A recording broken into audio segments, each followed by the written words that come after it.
పట్టుకోరండి, అది పట్టుకోరండి. అదే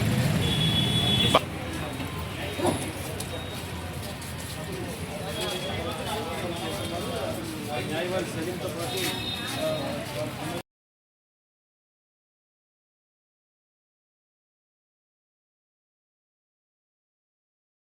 ముద్దిగా పట్టుకొచ్చారు. మరి దుర్గారావుకి కూడా ఇక్కడ నుంచి డిస్ప్లేస్ చేశారు వాళ్ళు. అదే 2-3 డేస్ తర్వాత ఆయన కూడా వదిలేశారు. సో ఈ కేసులో జగన్మోహన్ రెడ్డి అటాక్ కేసులో సతీష్ కుమార్ జైలుకి వెళ్ళిన తర్వాత నేను బెయిల్ వేశాను. బెయిల్లో వాదన ప్రతివాదన అయింది. ప్రతివాదనలో ఏమంటే గుల్కరాయి ఉంది కదా, అది వెపన్స్ కేటగిరీలా రాదు, వెపన్ లిస్ట్లా రాదు. అది అందుకే అది హత్యాయత్నం కింద మెన్షన్ చేయరాదని కోర్టుకి గట్టిగా వాదించాను. మరి కోర్టులో కూడా పోలీస్ తీసుకొచ్చిన రిపోర్ట్స్ కూడా అతను ఓన్ స్టేట్మెంట్ ఉంది. ఆ ఓన్ స్టేట్మెంట్ బేస్ చేసి అతన్ని అరెస్ట్ చేశారు. దాని తప్ప ఏం లేదు అని నేను వాదించాను. మరి జగన్మోహన్ రెడ్డికి సతీష్కి అసలు శత్రుత్వం కూడా ఏం లేదు. సతీష్ ఒక మామూలు అబ్బాయి, అతను ఎలిమెంటరీ స్కూల్ కూడా వెళ్ళలేదు. జగన్మోహన్ రెడ్డి ఎక్స్ సీఎం కొడుకు, ఇప్పుడు సీఎం. ఇతనికి అసలు కంపారిజన్ చేసి అసలు ఎక్కడ కూడా శత్రుత్వం ఎస్టాబ్లిష్ అవ్వదని కోర్టుకి నమ్మించాను.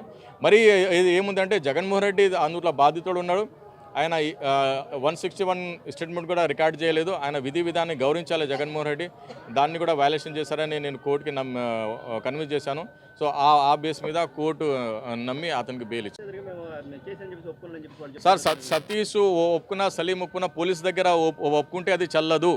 అది ఆర్టికల్ 20 క్లాస్ 3కి వైలేషను, మరి ఎవిడెన్స్ యాక్ట్ 25కి వైలేషను, ఎన్డీపీ యాక్ట్ 67కి వైలేషను. ఇప్పుడు నేనే చెప్తాను జగన్మోహన్ రెడ్డి మీద రాయేసానంటే అది నా మీద కేసు కట్టడానికి రైట్ లేదు. పోలీస్కి ఎస్టాబ్లిష్ చేయాలి. అది ఎస్టాబ్లిష్ చేస్తేనే అవుతుంది. అలా అయితే అందరు ముద్దాయి అవుతారు. సో రూల్ ఆఫ్ లా ఉంది, రూల్ ఆఫ్ లాకి ఫాలో అవ్వాలి.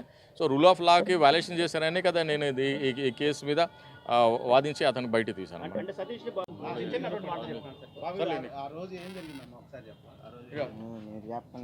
ఏం జరిగింది? 2 ముక్కలు చెప్పిన దాని తర్వాత కవర్ చేస్తాను. గట్టిగా చెప్పు. మేము ఆ రోజు మా ఫ్రెండ్స్ మేము కటింగ్ చేసుకుంటున్నాం సార్ ఇక్కడ ఆర్చి దగ్గర. అయితే ఇంకా పోలీసులు ఆగమ్మా, ఉండండి. పోలీసులు ఏం లేదు, మాకు ఈ కేసుకి అయితే ఏం సంబంధం లేదు సార్. మేము కొట్టలేదు, మమ్మల్ని కావాలని ఇరికిచ్చారు. మేమైతే కొట్టలేదు.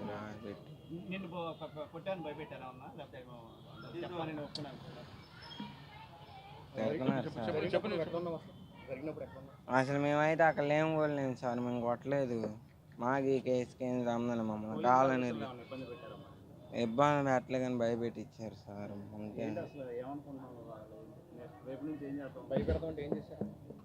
అంటే గన్లు దగ్గర పెట్టి భయపెట్టించారు సార్. అంతే.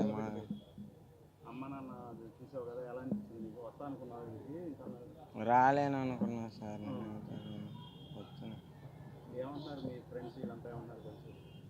బయటకు వచ్చావు కదా, మీ ఫ్రెండ్స్ అందరూ హ్యాపీగా ఉన్నారా?